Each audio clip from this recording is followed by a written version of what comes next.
you will come across three main types of identifiers for documents on Celex: Celex, ELI, and ECLI. Let's take a look at Celex numbers. Most documents on Celex have a Celex number. This is a unique identifier assigned to a document, for example, a legal act, an international agreement, a treaty, or case law. It is independent of the language of the document. If you hover over a link that is a Celex number, you can see the full title of the document. A Celex number has different parts, which vary depending on the type of document. The most common case for legal acts is to have the following four parts: sector, year, document type, and document number. Let's take as an example a directive. The EU Water Framework Directive. Its Celex number is 32000L0060. It consists of four parts: the sector, number 3, for legal acts; the year, 2000; the document type, L for directive; and the document number, 0060. Let's look at these four parts in more detail. First, the documents published on Celex fall into 12 categories that are called sectors. These are the 12 sectors.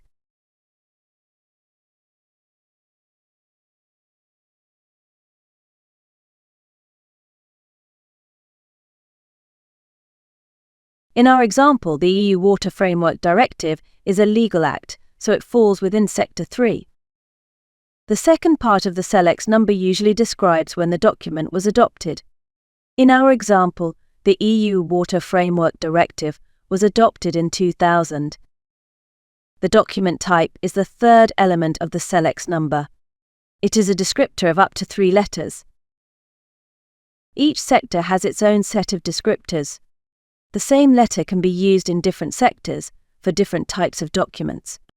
For instance, the letter A in Sector 2 is used for agreements with non-member states or international organizations, whereas this same letter in Sector 3 is used for opinions.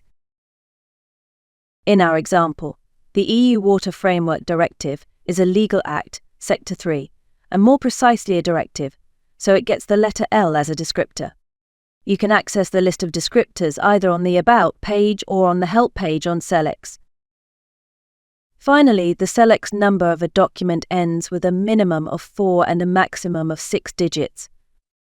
The nature of these digits varies, depending on the sector. It can be, for example, the official number of the document or an internal number. In our example of the EU Water Framework Directive, the last 4 digits are 0060. They correspond to the official number of this document, 60, to which 2 zeros are added to reach the minimum 4 digits. You can find several examples of document numbers in the Help pages. Knowing Celex numbers can be useful. Firstly, by just looking at the Celex number of a document, you can deduce important information, like the sector it belongs to, the type of the document, and when it was adopted. Depending on the sectors, the last part of the Celex number also gives useful information, such as the date of application of the last amendment to the Act for Consolidated Texts, or the number of the article for treaties. As we have seen, the Celex number of the EU Water Framework Directive is 32000L0060. Its consolidated version of the 20th of November 2014 is 02000602014-1120. Its legal basis is 11997E175, which is the Amsterdam Treaty Article 175. The Celex numbers of the transposition measures of this directive will start by 72000L0060, followed by the acronym of the country and a document number. Secondly, you can use the Celex numbers to quickly find documents on Celex. For instance, if you are looking for the EU Water Framework Directive, just type its Celex number in the quick search, or in the search box, find results by Celex number on the home page. Celex will show the corresponding document.